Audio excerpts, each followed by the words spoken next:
Charter Local Edition. I'm Brad Pomerance in Long Beach today. We are joined by Doug Haubert. He is the elected city prosecutor in this city.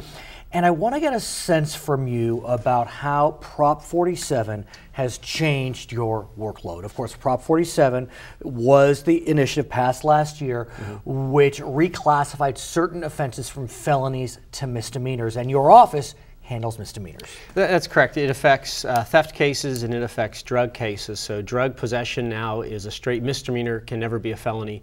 Theft is a straight misdemeanor, can never be a felony unless it can be shown that the amount of the theft is over $950. Okay. So the number of cases in my office has increased by about 20% we've seen so far. Did you expect that number to be 20%? Did you expect it to be lower, higher, or is this what was anticipated? Well, that's about what we projected, but Okay. we're also seeing a drop off in the number of citations for some of the crimes because officers look at a misdemeanor as, you know, if you have a bunch of calls waiting for you, Right. you might just let this person go rather than going through the trouble of booking them on the misdemeanor. So as part of Prop 47, was your office given additional funding? No. No. No. So how have you been able to manage 20% more cases? Well, it is the nature of what we do. We're going to have to absorb that cost. The city doesn't have any more money to give us, so it's just one of those additional things we're just going to have to live with. It's the law of the land. It's going to be here for a while.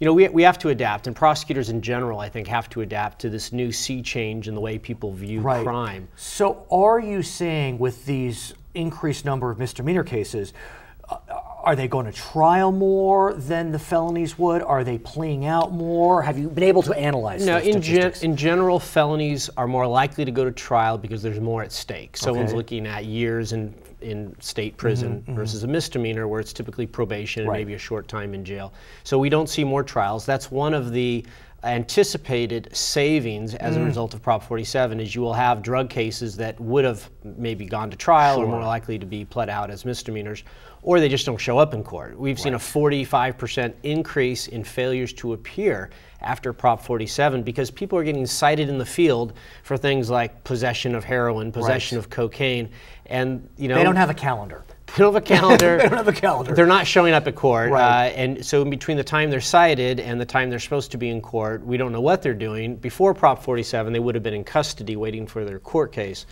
And so now they don't show up to court. There's a warrant issued for their arrest, so there's more police action down the road if they don't show up. So we're seeing a lot of warrants for misdemeanors, a dramatic increase, about 45%. And it does seem as if a lot of these cases that are now reclassified are drug cases.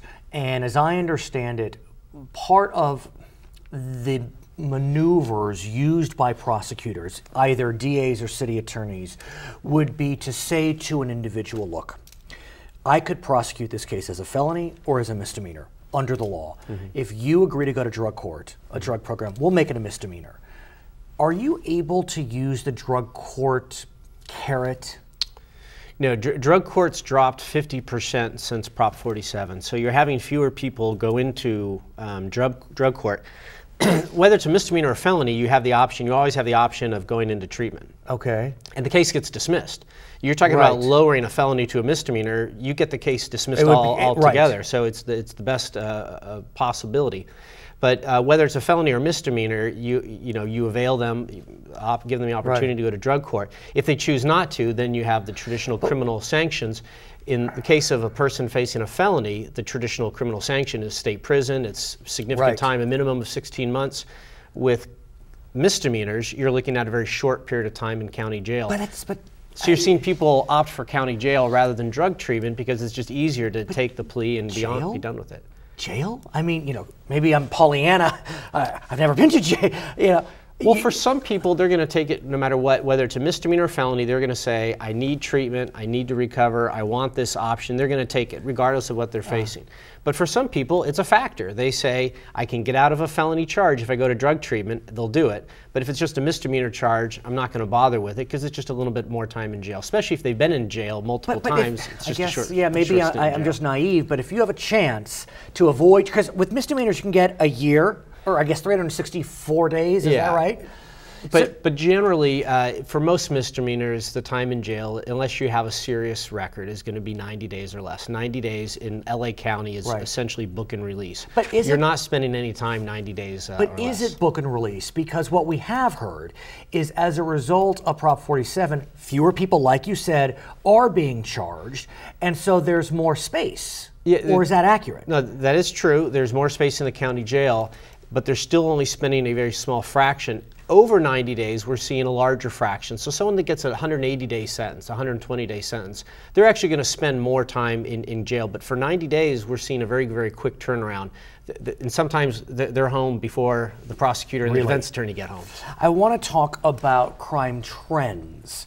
There's a lot of discussion. I mean, you know, we read the newspaper every day, I presume, and Prop 47 is just splashed all over both the editorial pages and the main sections. And there's this discussion about whether the purported spike in crime, which I guess is irrefutable, is as a result of Prop 47. I want to get your sense on that question. Well, I do think it's very hard to draw a direct line between all of the crime increase in Prop 47. And remember, before Prop 47, we had realignment. Right. And so I would argue, you know, Prop 47 and realignment kind of fall into the same category. These are things that are reducing the amount of time that someone would spend in jail. It reduces the impact of a criminal charge. So I think what we're seeing is a number of things have changed in the last few years. I would describe it as a major change in at least in California, in the criminal justice system. It's not all bad, because a lot of it's making us relook at how we handle cases. What are the best diversion options? Maybe we should be diverting more cases, and we should be diverting them differently. So it's kind of prompted that discussion, but there's no doubt some of the increase in crime is related to Prop 47, some of the increase is related to realignment. Why do we believe that? Why do the experts believe that? Why do you believe that? When you consider that we've seen spikes not just in California, but these spikes are nationwide. Well, and that's why I'm saying there's a bigger movement going on in California. Really, there are a couple streams that are converging into one major river. It has to do with people's perception. Well, people perceive the criminal justice system as being largely racially biased. So that's one of the factors that people are now considering. We can't sustain incarceration. That's one of the factors. We also see people's perceptions about drug offenses has changed in the last decade. All of these things are happening at the same time, and the result is we're treating things that prior were considered criminal. Now we're treating them a little differently, and we're releasing people out in the community more frequently, more often. And some of those people, not all of them, some of those people have bad intentions. They are going to continue to commit crimes. Not all of them, but some of them are. And I think those career criminals are in part driving up the increase in crime. We're seeing the same, when someone gets released from jail, sometimes we see multiple car thefts in a week.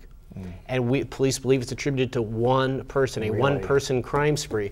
Think of 10 of these people. Just 10 people can change the city's statistics. So how does that inform your view as you are deciding whether to prosecute, not to prosecute, divert, not to divert? Well, obviously, I think all prosecutors need to look more at the person and less at the charge. For example, when you have a person that continues to violate the law, you have to treat that person differently. Even though it's the same charge, you have to treat that person differently than a person who's a first-time offender. And with Prop 47, I understand you can't even look at Prop 47, no matter how many prior theft cases, it used to be petty theft with a prior could be a felony. Nowadays, no matter how many prior petty thefts that person has, it will always be a misdemeanor. And career criminals have picked up on that. But you still know about the prior, and that could be one of the factors you decide whether to prosecute or divert or whatever it may be. A first-time theft case, good for diversion. A person who has 5 prior recent theft cases, you know, I'm probably looking at the maximum time in jail for that person. But the maximum was a year. Whereas prior, it might have been a few years in state prison. He's Doug Haubert. He is the elected city prosecutor in the city of Long Beach, where we are today. I'm Brad Pomerance. It's Charter Local Edition.